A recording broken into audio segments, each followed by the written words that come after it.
Good afternoon and welcome to In Focus. I'm Juanita Tautungi. Today we're putting Canada's second apology to residential school survivors in Newfoundland and Labrador in focus. They were excluded from the first apology by then Prime Minister Stephen Harper and the federal government in 2008. It took years in court and recommendations from the Truth and Reconciliation Commission to get Canada to finally acknowledge the harm done to Innu and Inuit students in Newfoundland and Labrador. Coming up on Friday, they will hear Prime Minister Justin Trudeau deliver an apology on behalf of the Canadian government. And we want you to join in on our conversation today. Our phone lines are open. Call us toll-free at 1-877-647-2786. You can also tweet us at APTN InFocus. Use the hashtag Apology2017InFocus. Before I introduce you to our guests, let's set the scene. And we bent over, touching my toes, and told, if you scream, bawl, or cry, I'll hit you again. When you watch TV? Toby Obed never had a childhood. Like many other children of his generation, he was taken away from his family at the age of 3 and placed into the residential school system. What I went through and others went through, I would never, never, never wish on my worst enemy. Never. Because all we went through was hell and back. Obed doesn't remember the day he was taken away. Where's Anna? He doesn't remember the plane that flew him and his two older siblings from their home community of Hopedale, Labrador, to the Yale School in Northwest River. But what he can't forget is the abuse he would witness and be subjected to over the next 4 years. The abuse, physically, mentally, emotionally, sexually, that we all went through, I mean, those are deep, deep, deep scars that bring nightmares. Bye-bye. Bye-bye. Obed is one of over 1,200 former residential school students from Newfoundland and Labrador, currently involved in a class action lawsuit against the federal government. The province was excluded from the Indian Residential School Settlement Agreement and federal apology. Angry. A lot of us were angry, mad. That was from APTN Investigates reporter Cullen Crozier's 2016 piece called Forgotten Survivors, and Cullen will be joining us later in the show. And joining us now in studio is Theodore Fontaine. He is a residential school survivor here to give his perspective on today's topic. Thanks for coming in, Theodore. And joining us from Edmonton is Stephen Cooper. He is the lawyer representing residential school survivors in Labrador. So let's start with you, Stephen. Explain for us why the provinces of Newfoundland and Labrador were excluded from the federal government's apology back in 2008. Well, part of it was legal strategy. We felt that the federal government had the sole constitutional and therefore the sole legal obligation to ensure that First Nations children, wherever they were located, Inuit, Métis, and First Nations, were properly cared for. That goes back to the Royal Proclamation in 1763. And part of it was the fact that the more parties you introduce, the more complex the litigation becomes, and therefore the lengthier it becomes. And that prognostication on our part actually came to fruition when the federal government third-partied the IGA and the Moravian Church, which we also did not include, and then the province was fourth-partied, making it a very large, complex piece of litigation, which in our view, as predicted, probably added at least 3 or 4 years to the litigation. So in your view, what is Canada's constitutional and legal obligation to residential school students in Newfoundland and Labrador? It's exactly the same after 1949 as it was with respect to the rest of the country. They have an obligation to provide certain services, and where their services are provided, they have an obligation to ensure that they're provided in a proper, satisfactory way. In each instance, the federal government has fallen below the threshold that their legal obligations set. Okay, so how has Canada responded in this class action lawsuit? Well, initially, they fought us tooth and nail, and at the settlement approval hearing, the judge recognized that this was exceptionally hard-fought litigation which resulted in neither side giving any concessions. And most importantly, the plaintiffs were not in a position to have to give any concessions. They were in the right. They were abuse victims that were subject to essentially an ethnic and cultural cleansing program that had been in place for many years. Whereas the federal government did have an obligation to recognize that they had obligations, whether or not they felt ultimately they were liable, and whether or not ultimately they felt that they should be paying compensation. Instead, the federal government conceded nothing. It was noteworthy that we had 7 major applications before the Newfoundland and Labrador Supreme Court, and even 2 pretrial appearances in the Newfoundland and Labrador Court of Appeal. We won on every major point, and yet the Government of Canada never backed down under the previous Prime Minister. So, Stephen, can you tell us why this apology has taken this long to get here? Why has it taken this long? Well, until 2016, the federal government admitted to nothing. They felt that they had no legal or even, I guess, moral obligation to do anything to right the wrongs that essentially everybody acknowledged existed. When it came time for the liability question to be considered right at the end of the trial, and don't forget that they forced us to call 30 survivors and other witnesses, expert witnesses, and that we spent 5 months in trial. It was only at the close of our case, only as a result of the change of government, where the government finally acknowledged that they had liability. Before that, they said we did nothing wrong, and if anything terrible happened, it wasn't our fault, and pointed fingers at other governments and organizations.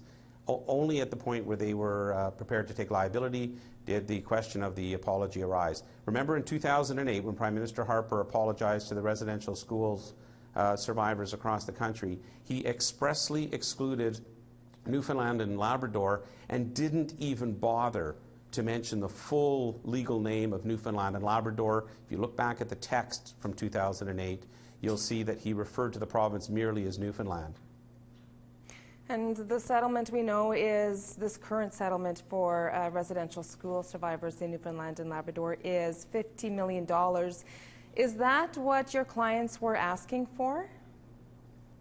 That's precisely what we valued the claim at, yes. Okay. Now, that was only the monetary compensation, the damages that were payable, just like in any other personal injury type claim. We valued, based on what we understood the size of the class would be, at about $50 million. Okay.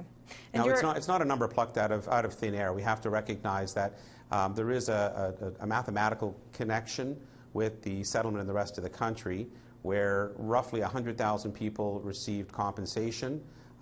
In this class, we're looking at 1% of that number, about 1,000, and the $50 million reflects that percentage in large measure. Your experience in representing residential school students includes those who were recognized in the 2008 apology. I'm curious to know, what has this experience been like compared to that one? This was a lot more personal. We went to a lot of communities, met hundreds of people on a regular basis. I represented, over the course of the last pan-Canadian settlement, about 2,000 people, but about 700 of those were people that I was representing actively before the settlement was negotiated in 2005. It wasn't the same type of fight. We had some preliminary attempts to resolve claims. They went by different names: expedited settlement process. There were various projects in which tens of people were considered for compensation, and there were maybe 100 settlements out of all of those. This was intense in that there was no settlement and then a settlement. There were no attempts by the Government of Canada to resolve any issues. We just became very close with the people in Labrador, even though they were a lot farther away than my other previous client base. And out of that, I have a lot of friends and people that I consider almost family. All right, thank you so much for that, Stephen. And I just want to mention that we are going to be speaking with one of those residential school survivors later in the show. I'd like to bring in Theodore now into the conversation. Theodore, you've been sitting and listening to Stephen Cooper speak about the litigation on this. You yourself are a residential school survivor from many years ago here in Manitoba. What are your thoughts on what was just said? Well, my advice to the Prime Minister, excuse me, I've got something in my throat here. My only advice to the Prime Minister is the fact that I'm glad that they have not forgotten this issue.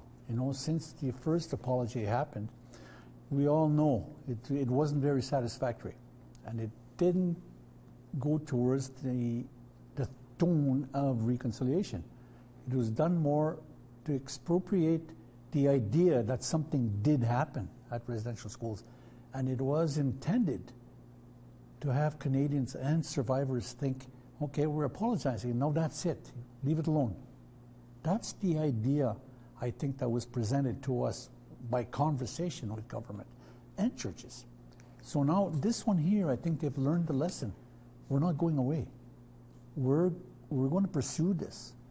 And the survivors of Eastern Canada that are taking advantage of the idea that the Prime Minister, the head of this country, will acknowledge what happened and apologize to them.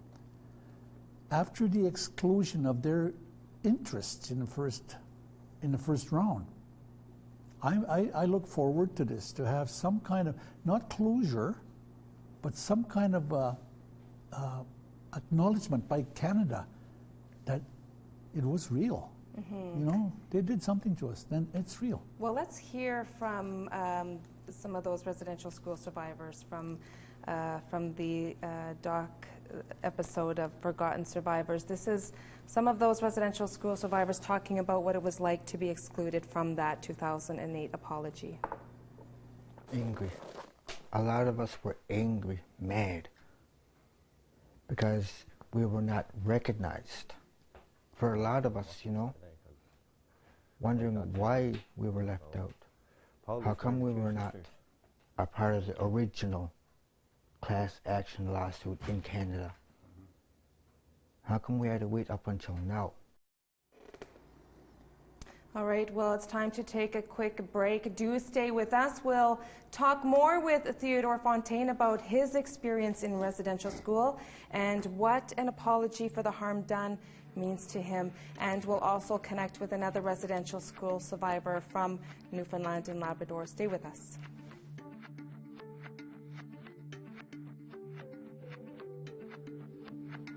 Join our conversation now. Send your thoughts in an email to infocus@aptn.ca. Like our APTN InFocus Facebook page, follow and tweet us at APTN InFocus, or call in toll free at 1-877-647-2786.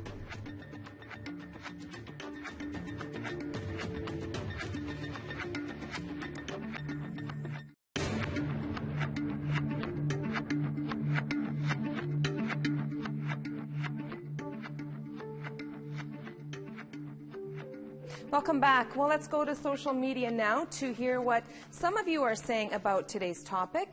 With the Prime Minister set to apologize on Friday, we asked, what are your thoughts? Will this help with the healing process? Robert writes in, take a plate, drop it on hard ground, see it shatter. Now apologize to it. Has that repaired it? No. Apologies are cheap and at this point meaningless. Robin writes in, good words are only words unless followed by good actions. So far, it has been an epic fail. And Audrey writes in, yes, now to respect the Truth and Reconciliation Commission. Calls to action. It will be worth it. Tommaso writes in, I hope so, but apologies are not enough. What we need is to see is the implementation of programs that will address the racial divide. Continuing on, Chartrand writes in, rewrite the history books that are taught in the schools, educating the next few generations to understand what it means and the impact it's had on our people. A lot of comments came in D writes in, the apology itself is a token act by a government who probably was not even born when the atrocities began. But for me, it's a recognition that they are aware. And Randy writes in, been a survivor, what will make me feel better? Give the land back. Pay rent with 200 years back pay. All just injustices paid back. And we'll take more of your comments. You just need to send them to us, APTN at InFocus, rather at aptn.ca. So that is our social media page, and we will take them as they come. Join our conversation now. Send your thoughts in an email to infocus@aptn.ca, like our APTN InFocus Facebook page, follow and tweet us at APTN InFocus, or call in toll-free at 1-877-647-2786. In the 1870s, the federal government, partly in order to meet its obligations to educate Aboriginal children, began to play a role in the development and administration of these schools. Two primary objectives of the residential school system were to remove and isolate children from the influence of their home, families, traditions, and cultures, and to assimilate them into the dominant culture. These objectives were based on the assumption that Aboriginal cultures and spiritual beliefs were inferior and unequal. Indeed, some sought, as was infamously said, to kill the Indian in the child. Today, we recognize that this policy of assimilation was wrong, has caused great harm, and has no place in our country. I stand before you today to offer an apology to former students of Indian residential schools. And that, of course, was then Prime Minister Stephen Harper's apology in 2008. Now, Theodore Fontaine is in studio with me this afternoon. Thank you so much for joining us, for your thoughts on this topic today, Theodore. My first question for you is what did that apology from 2008 that we just saw, what did that do for you as a residential school survivor? Well, in 2008, when the Prime Minister issued this apology, I was in the House of Commons. I was part of the recipient of this apology. And it didn't mean very much to me at the time, although I started realizing when I started looking at my colleagues around me that there was different effects. And it points out to the fact that the path of reconciliation is different. We were all different. We come from different. The anger I had was still deeply embedded in me. You know, the thoughts of hate and revenge, it was so prominent in my being that the apology, I almost said, shove it up, you can keep the apology. This is the attitude I had when I first heard this in that packed house. And I started slowly realizing that there was work to be done on those very words. And I guarantee you that most of the work that has been done has not been done by churches or government. It was done by survivors. The realization that we were subjected to the idea that we were savages. We weren't real. They had to get rid of us as people. And you know, after all these years, just to be able to sit there and realize, at least this apology points to me and say, yeah, you're real. You're a real person, at least in that point of time, during the apology. Now, the actions following, of course, the apology has not meant, it hasn't been conducive to real accelerated healing. The healing that's happened has been for us. No matter how much money they put into programs, the healing is up to individuals.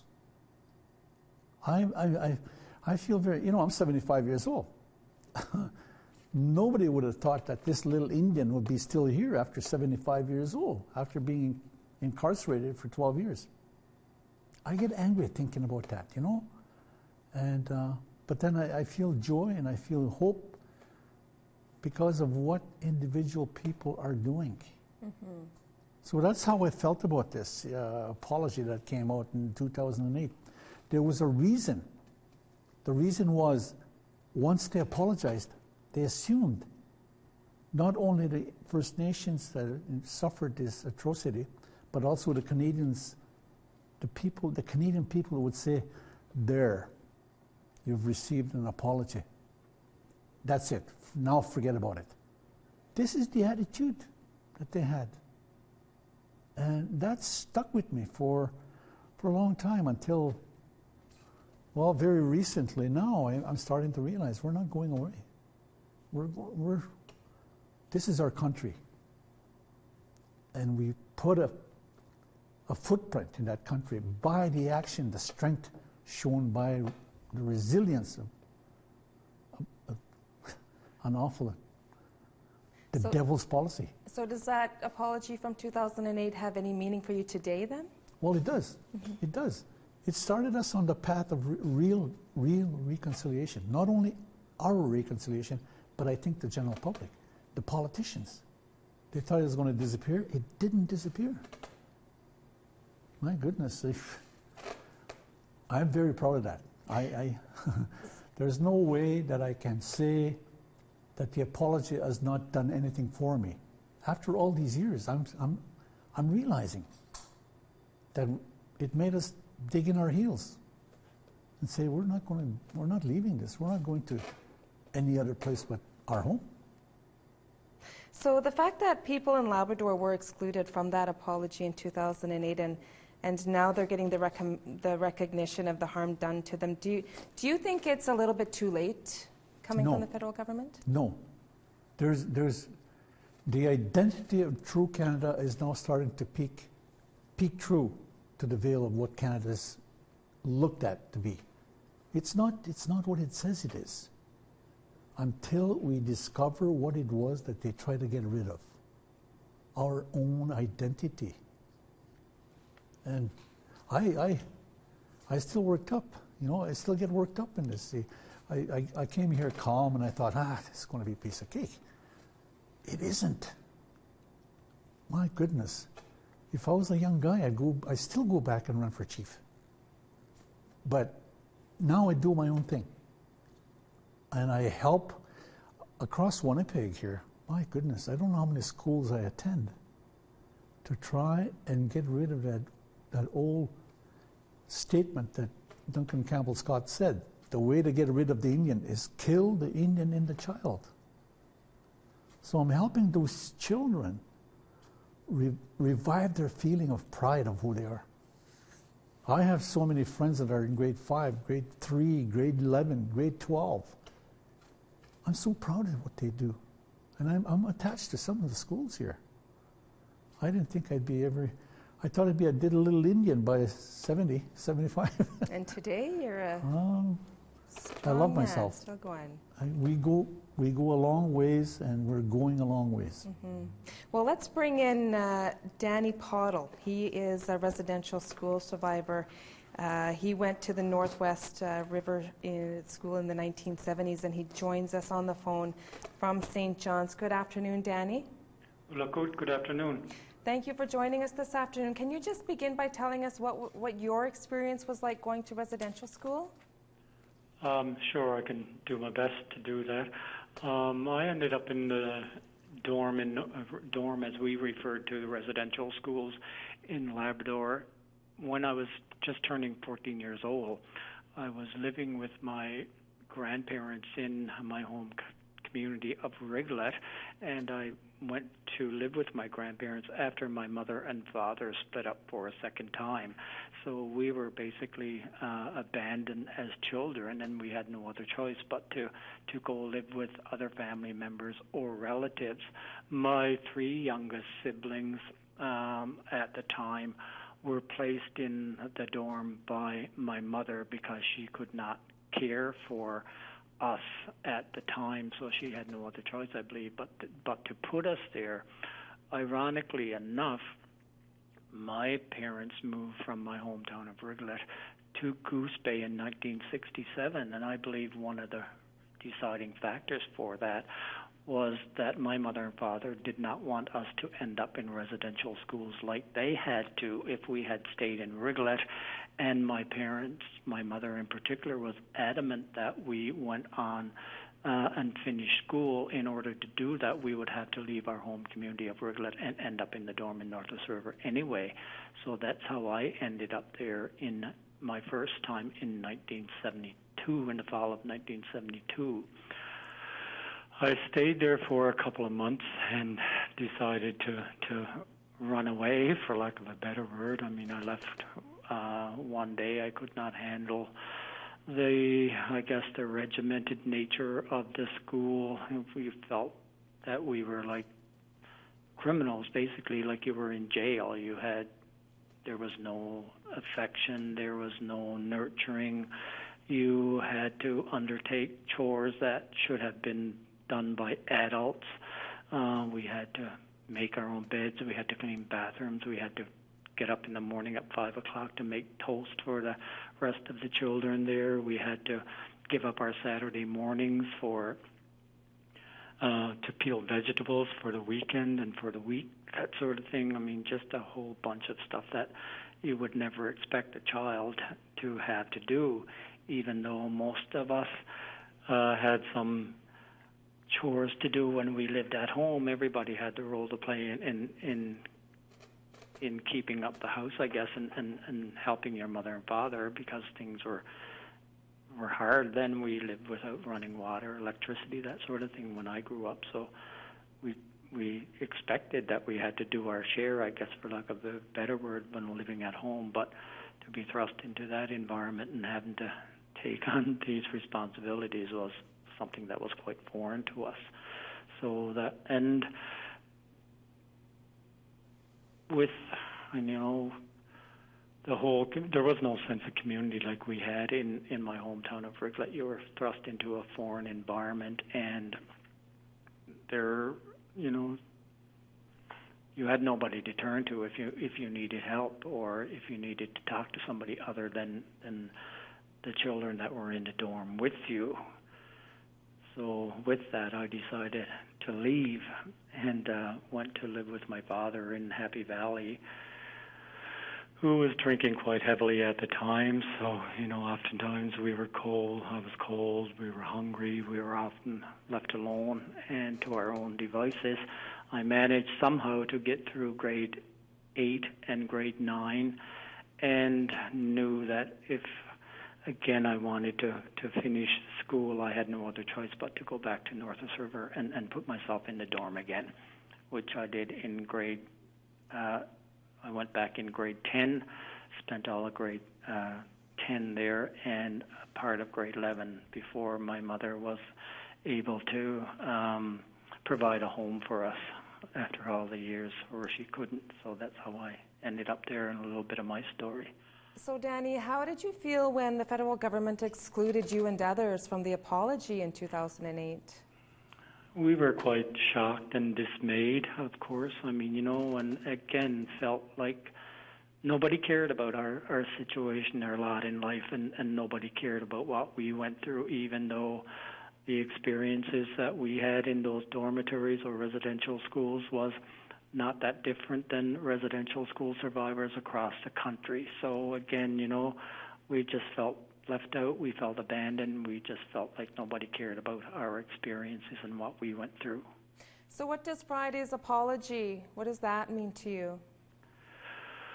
Personally, to me, and I think to a lot of other survivors, it means that finally somebody is recognizing the experiences that we went through, that they're validating that our experiences, that they've finally taken responsibility for for the trauma and the pain and suffering that we had to endure in those schools. So to me, it's necessary for a lot of people to begin their journey on healing and to begin the journey for reconciliation. It's important that our experiences be validated and that the Government of Canada has finally taken ownership and responsibility for their role in what we endured in those schools. Mm-hmm.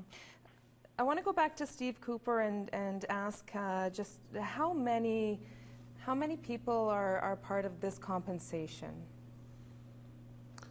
Just under 1,000 people received checks, either general compensation payment checks between $15,000 and $20,000 a person, or as recipients of the abuse compensation payment, which ranged anywhere from a low of $50,000 to a high of $200,000. Okay, and are you yourself going to be at the apology on Friday in Labrador?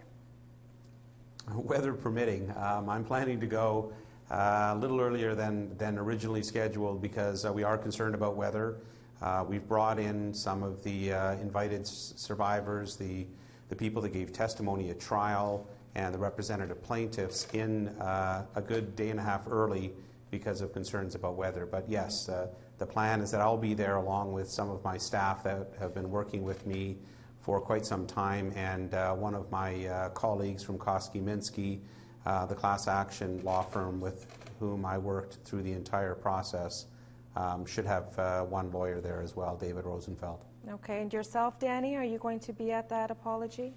Yes, I'm planning to be at the apology too. Like Stephen said, weather permitting, I hope we can make it. The weather's supposed to be not so good tomorrow, I believe, but I think it's supposed to clear tomorrow evening and that's when I'm scheduled to travel, so I'm hoping that I will get there. So Danny, will this apology help you move on from the harm that was done to you? Yes, I think so. I think everybody has been, I guess, affected in some way, shape, or form, and differently. I'm fortunate, and I thank my lucky stars that I never suffered profusely like a lot of my fellow residential school survivors suffered. I mean, I wasn't subject to physical and or sexual abuse, but certainly there was emotional and mental abuse, a sense of, like nobody cared about you, that sort of thing. So I've sort of, all my life been trying to put that in perspective and doing my best not to let that define who I am and to move on with my life the way that I thought that I should move on. So I consider myself fortunate compared to some other children who went to those schools.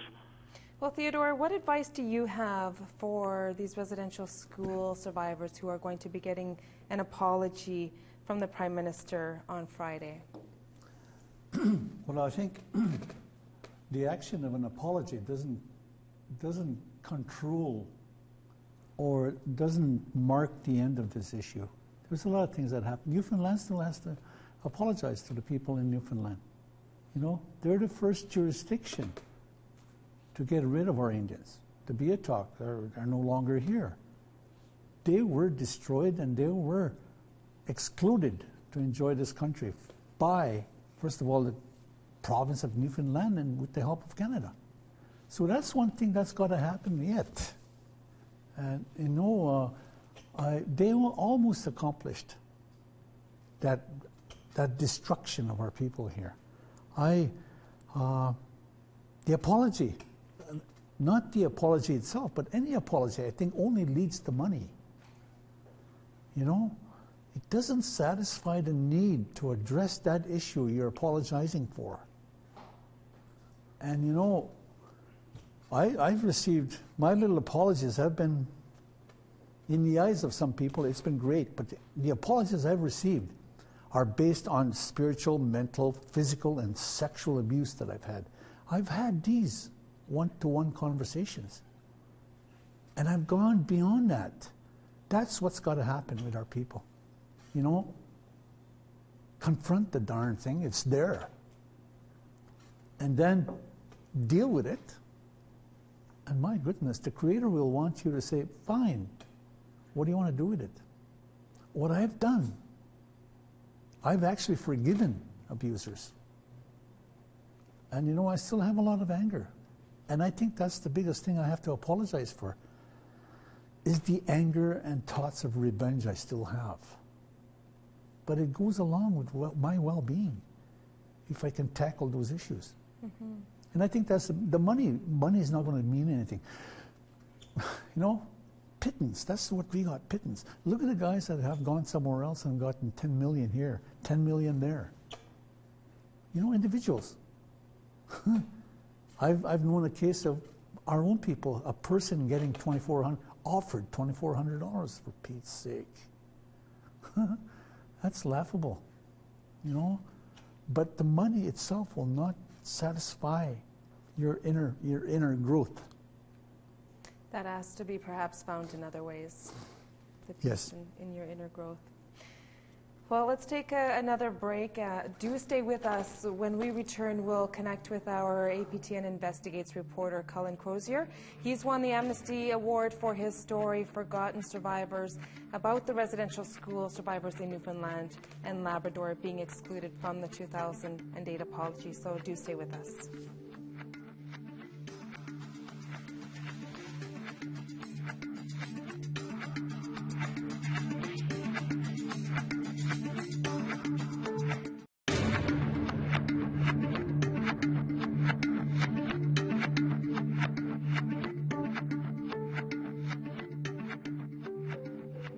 Welcome back.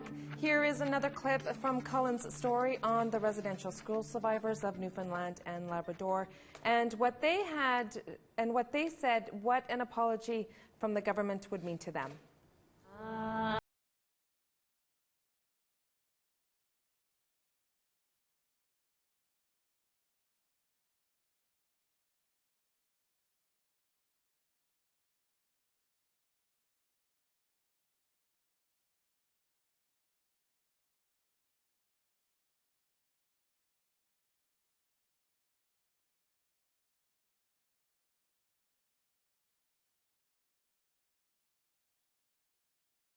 Pass behind and bury it. There's a lot of people who can't speak up.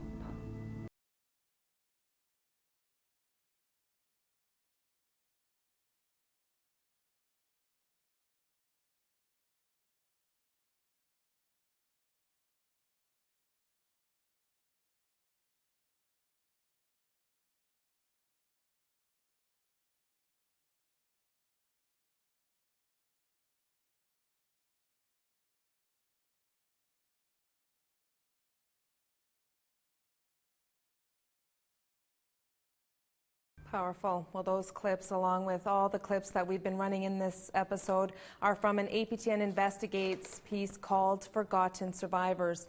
In 2016, APTN Investigates reporter Cullen Crozier won the Amnesty International Media Award for that story.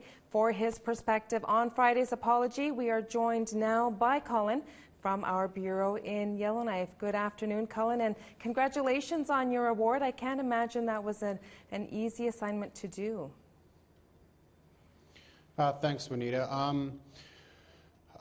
No, obviously it's never easy speaking with children about, or sorry, with people about childhood sexual abuse, physical abuse, trauma.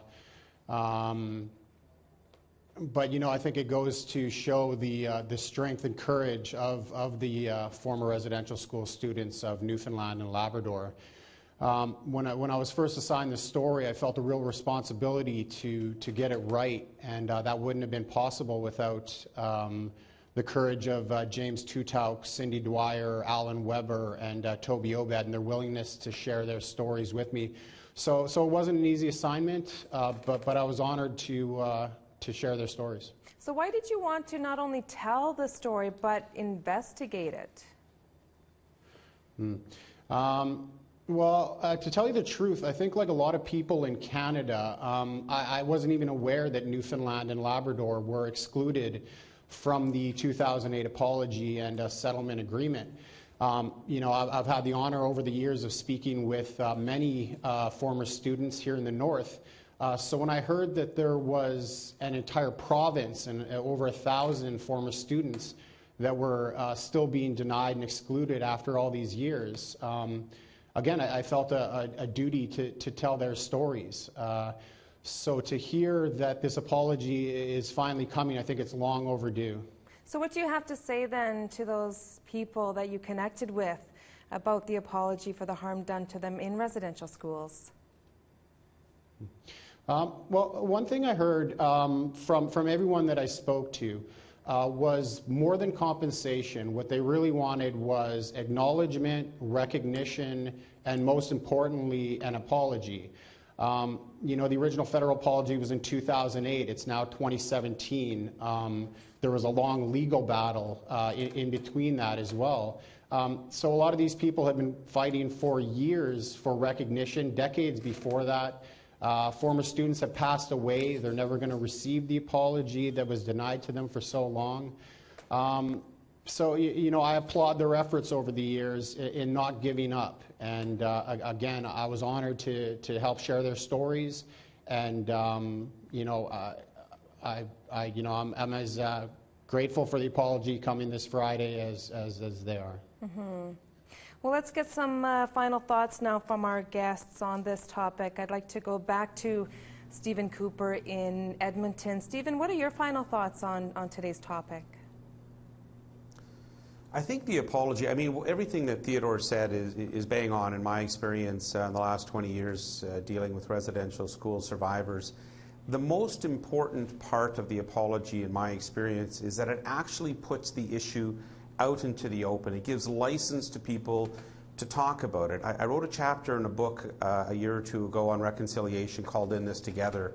And I mentioned that although I was immersed in Indigenous language, culture, and population in the Northwest Territories and Nunavut from 1971 on into the late 90s, I had no idea that there was even a residential school system that had been in place all of that time and actually operating right beside the school, for example, in Fort Smith, Northwest Territories, while I was a student there. I had no idea that some of the people I went to school with in Coral Harbour and what is now Nunavut were residential school survivors. I was oblivious. And I think that this apology puts the story into the public mind. And I will say this, I have seen change since the 2008 apology. I see my daughter Emily going to the University of Regina and taking, in her case happily, a mandatory course on Aboriginal history, something that certainly would not have been around when I was in university in the 80s. So we are making progress, but there's still a long ways to go. What Theodore says about it all being individual is absolutely true. Most but not all of the people in Labrador are happy about this apology and will accept it. Every survivor finds their peace, if they ever do, through their own path, and that certainly is my experience. All right, thank you. Danny, what are your final thoughts? I have to agree with Stephen that this puts this certainly in the eyes of the Canadian public, and it, I guess, acknowledges the history of residential schools in our province, that nobody knew that these schools even existed, as Stephen said. And I'd like to echo what Mr. Fontaine has said too, in that a lot of people are expecting and would hope that the other